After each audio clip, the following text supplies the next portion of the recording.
Lição 12. O modelo de missões da Igreja de Antioquia. Texto áureo.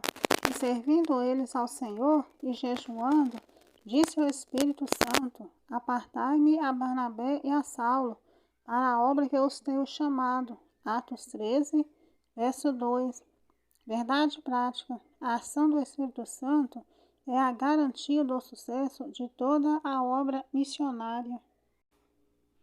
Leitura bíblica em classe. Atos 11, 19 ao 26, 13, 1 ao 5. E os que foram dispersos pela perseguição que sucedeu por causa de Estevão, caminharam até a Fenícia, Chipre e Antioquia, não anunciando a ninguém a palavra, senão somente aos judeus. E havia entre eles alguns varões de Chipre e de Cirene, os quais, entrando em Antioquia, falaram aos gregos, anunciando o Senhor Jesus. E a mão do Senhor era com eles, e grande número creu e se converteu ao Senhor. E chegou a fama dessas coisas aos ouvidos da igreja que estava em Jerusalém, e enviaram Barnabé até Antioquia, o qual, quando chegou e viu a graça de Deus, se alegrou e exortou a todos a que com firmeza de coração permanecessem no Senhor, porque era homem de bem e cheio do Espírito Santo e de fé. E muita gente se uniu ao Senhor, e partiu Barnabé para Tarso, a buscar Saulo, e achando-o, conduziu-o para Antioquia. E sucedeu que todo um ano se reuniram naquela igreja e ensinaram muita gente. Em Antioquia foram os discípulos pela primeira vez chamados cristãos. Na igreja que estavam em Antioquia havia alguns profetas e doutores, a saber, Barnabé e Simeão, chamado Níger, e Lúcio o Cirineu, e Manaém, que fora criado com Herodes, o tetrarca, e Saulo. E servindo eles ao Senhor e jejuando, disse o Espírito Santo: Apartai-me a Barnabé e a Saulo para a obra que eu tenho chamado. Então, jejuando e orando, e pondo sobre ele as mãos, os despediram. E assim eles, enviados pelo Espírito Santo, desceram a Seleucia e dali navegaram para Chipre. E chegados a Salamina, anunciavam a palavra de Deus na sinagoga dos judeus, e tinha também a João como cooperador. Introdução. Nesta lição, estudaremos a respeito da primeira igreja cristã formada por gentios, a igreja de Antioquia.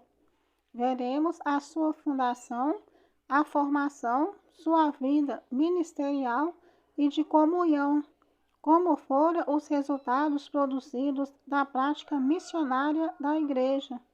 Teremos, portanto, uma amostra clara de que nessa igreja havia uma dinâmica simples, porém profunda: jejum e oração para pedir orientação ao Espírito Santo.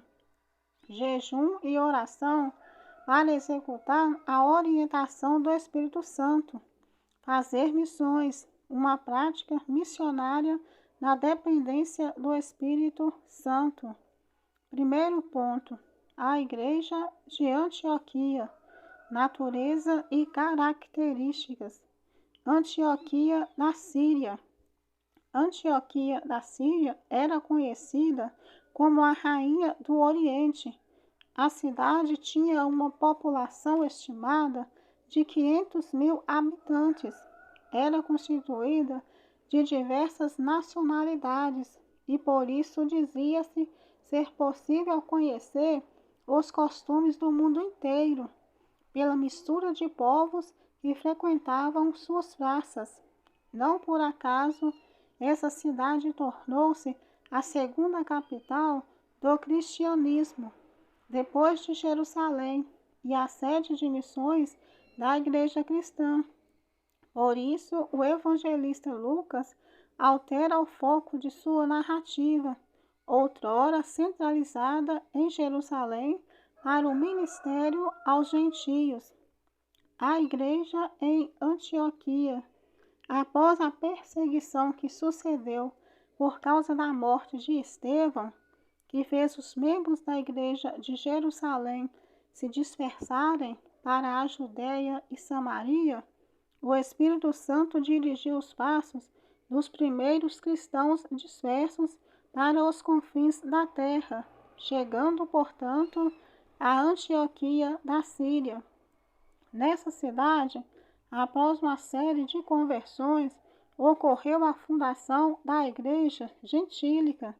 Essa igreja tornou-se o centro da obra missionária de Paulo, o apóstolo dos gentios.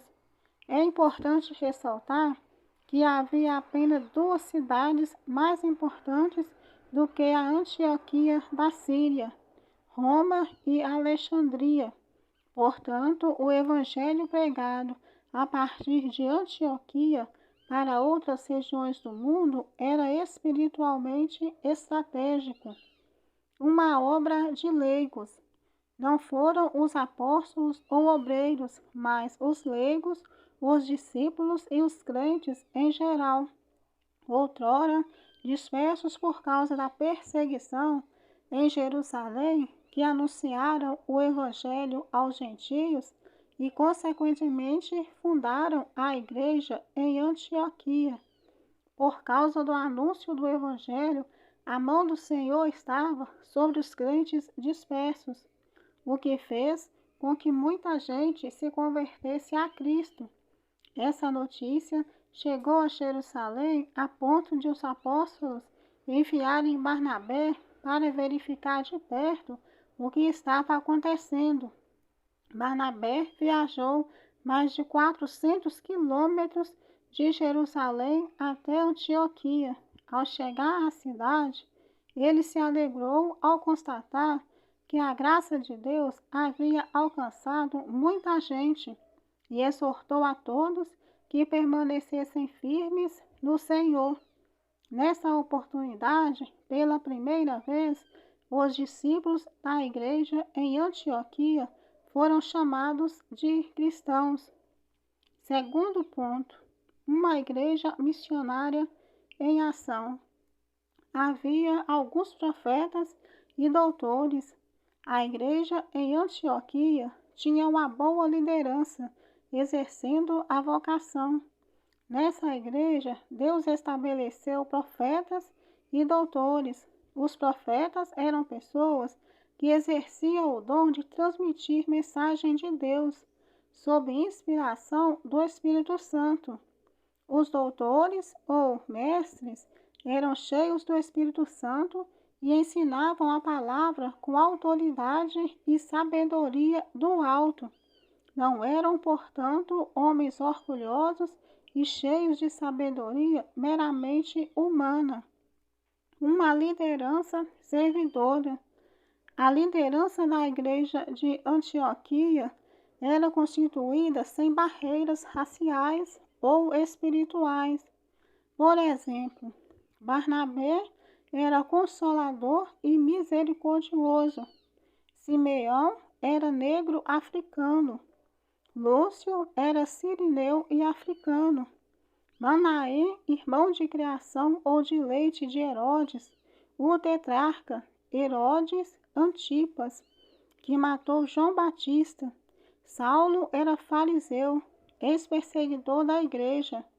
Essa profunda comunhão de adoração, oração e serviço na diversidade de pessoas salvas trazia uma convicção de trabalho em favor de multidões não alcançadas na Ásia. Apartai-me a Barnabé e a Saulo. Nesse ambiente de sensibilidade espiritual, o Espírito Santo ordenou que separassem Barnabé e Saulo. Em seguida, eles foram enviados para o campo. Note que antes de receberem a orientação do Espírito Santo, a liderança, profetas e mestres e toda a igreja estavam no propósito de jejum e oração. Após receberem a orientação do Espírito Santo e antes de enviarem Barnabé e Saulo ao campo missionário, profetas, mestres e toda a igreja continuavam jejuando e orando. A lição aqui é muito clara. Na obra missionária e em qualquer projeto na obra de Deus, devemos entrar num propósito de jejum e oração para receber a orientação do Espírito. Sem dúvida, essa era a base do sucesso missionário da igreja em Antioquia. Orando e jejuando, saberemos qual direção tomar. Terceiro ponto, o serviço de missões. O início das missões cristãs. A narrativa de Lucas, que denominamos de primeira viagem missionária de Paulo, começa em Antioquia, com a escolha de Barnabé e Saulo, pelo Espírito Santo, para uma obra especial. João Marcos, ator do Evangelho que leva o nome, permaneceu em Jerusalém até ser levado para Antioquia por Barnabé, seu primo, e Paulo, que regressava de uma missão de socorro a Jerusalém. Quando partiram para Chipre, na sua primeira viagem missionária, levaram João Marcos em sua companhia. Porém, ao chegarem a Perge, na Ásia Menor, Marcos os deixou e regressou para Jerusalém.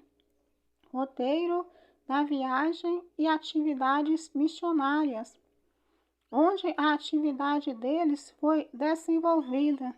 Missões em Chipre, missões em Antioquia da Pisídia, missões em Icônio, missões em Listra, missões em Derbe, missões em lugares antigos e novos.